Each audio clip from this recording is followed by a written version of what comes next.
Guys இப்போ பார்த்தீங்கன்னா social மீடியாவில் ஒரு வேறு லெவலில் ஒரு ஃபோட்டோ ஷேர் ஆகிட்டு இருக்கு. ஸோ அந்த ஃபோட்டோவில் க்ளோஸில் பார்த்தீங்கன்னா கிட்டார் காமிச்சிருக்காங்க. பேக் ட்ராப்பில் நம்ம அனிருத்தோட ஸ்டில் இருக்குது. அனிருத் பார்த்தீங்கன்னா ஏதோ ஒரு மியூசிக் கம்போஸ் வந்து பண்ணிட்டுருக்காரு. அந்த ஒரு விஷயத்த கெபா ஜெர்மியா அப்படின்றவர் burning the midnight oil for some Vidaamuyarchi magic with Anirudh அப்படின்ற மாதிரி போட்டிருக்காரு. அப்படின்னா என்னன்னா இந்த படத்தில் ஒரு சாங்கில் அவர் பாடியிருக்காரு அப்படின்ற மாதிரி சொல்கிறாங்க கைஸ். ஸோ கெபா ஜெர்மியா பார்த்தீங்கன்னா ஒரு பாட்டு பாடியிருக்காரு. அந்த சாங் வந்து ஒரு ஃபயரான சாங், ஒரு ஹாலிவுட் ரேஞ்சில் இருக்கும். ஒரு இங்கிலீஷ் பாட்டு அப்படின்ற மாதிரி ஏற்கனவே நமக்கு கிடச்சிருந்துச்சு ஒரு நியூஸு.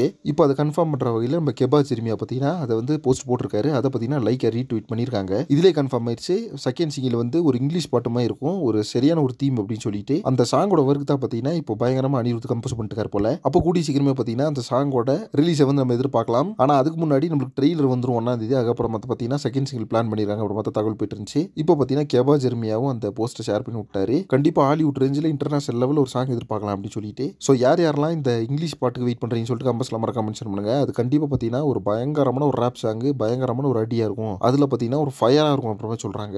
ஸோ இப்போ இந்த ஒரு போஸ்ட் நம்ம அனிருத்தோட அந்த பேக்ரவுண்ட் கிட்டார் இருக்க ஃபோட்டோ தான் பார்த்தீங்கன்னா ஷேர் ஆகிட்டு இருக்கு. ஸோ கெபா ஜெர்மியா அந்த பாட்டு பாடியிருக்காராமா. இதை பற்றி உங்கள் ஒப்பீனியன் என்ன பண்ணுறது கம்பஸ்ல மறக்காம மென்ஷன் பண்ணுங்க. நெக்ஸ்ட் ஒன்று பண்ணுறேன். Thank you very much friends.